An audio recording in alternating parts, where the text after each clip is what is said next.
একজন নেতা তিনি আলেমদেরকে নিয়ে কটূক্তি করেছেন, তিনি জামাত ইসলামকে নিয়ে কটূক্তি করেছেন। আর তিনি বলেছেন আমার এই আটঘরিয়াতে যেন জামাত ইসলামের কোনো হুজুর আজান দিতে না পারে মসজিদে, জামাত ইসলামের কোনো ইমাম যেন ইমামতি করতে না পারে, জামাত ইসলামের কোনো মুয়াজ্জিন যেন আজান দিতে না পারে, জামাত ইসলামের কোনো খতিব যেন মসজিদে ইমামতি না করতে পারে।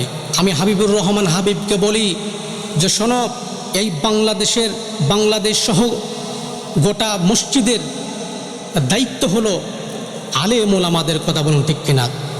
সুতরাং আলেম ওলামারাই সিদ্ধান্ত নেবে কখন কিভাবে বক্তব্য দিবে।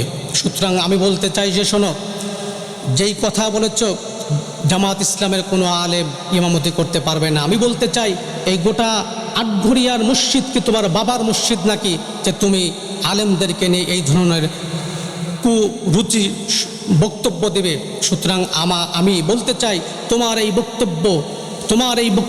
বক্তব্য বাংলাদেশের আলেম সমাজ তোমার এই বক্তব্যকে ডাস্টবিনে নিক্ষেপ করেছে। কথা আমার ভাইরা, শুধু তাই নয়, বিএনপির আরেকজন নেতা ফজু পাগলা তিনি আলেমদেরকে নিয়ে কটূক্তি করেছেন, যেভাবে আলেমদেরকে বলা হয়েছে তারা নাকি 500 টাকা 1000 টাকা দিলেই তাদের দোয়ার সুর পাল্টে যায়, আলেমরা নাকি লিল্লা খায়।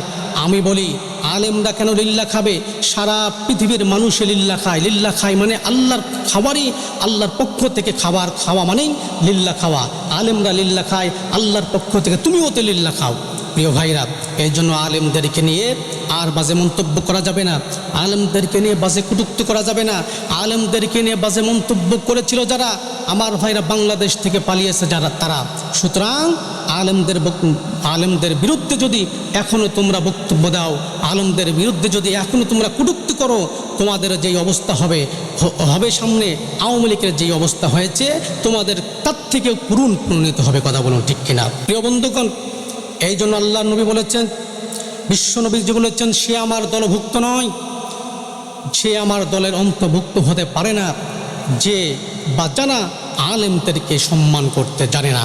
প্রিয় ভাইরা, এই জন্য আলেমদেরকে অবশ্যই সম্মান করতে হবে, আলেমদেরকে অবশ্যই ইজ্জত করতে হবে, আলেমদেরকে অবশ্যই আলেমদেরকে সম্মান দিয়ে আমার বন্ধুগণ সামনে অগ্রসর হতে হবে। কথা বলুন ঠিক কিনা? আলেমদের বিপক্ষে যারাই গিয়েছে কপালে আল্লাহ পাক রব্বুল আলামিনের পক্ষ থেকে শাস্তি অবশ্যই এসেছে। কথা বলুন ঠিক কিনা?